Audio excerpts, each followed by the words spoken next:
Evet, ahili anlayışına göre eli açık olmalı esnaf ve sanatkar. Kapısı açık olmalı. Sofrası açık. Yani aç gelene tok göndermemeli.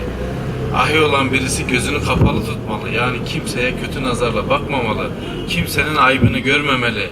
Dilini kapalı tutmalı. Yani kimseye kötü söz söylememeli. Belini kapalı tutmalı. Yani kimsenin namusuna dokunmamalı. Yine ahilikte helalinden kazanmalı.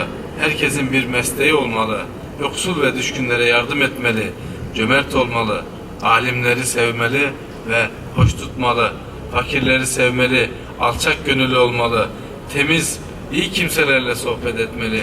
Haya sahibi de olmalı. Nefsine hakim olmalı. Dünyaperest olanlarla düşüp kalkmamalı gibi değerlerimiz üzerine kurulu bir sistem bu. Ve sistemini kurmuş, denetimini de yapmış. Tabii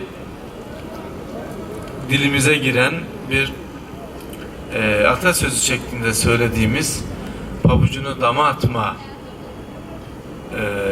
sözünün de aslında kaynağı ahilikten geliyor. Kaynağını ahilikten alıyor. Biliyorsunuz ama bilmeyenler için söylemek, bilenler için de tekrarlamış olalım. Ahilikte bir ahi yaptığı işi iyi yapmaz, halkı kandırırsa o ahilik teşkilatı içerisinde kendi kuralları çerçevesinde yargılanır.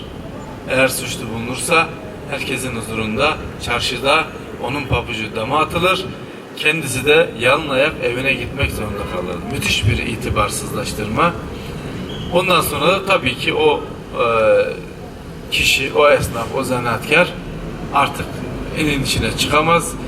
Biter, itibarı sona erer.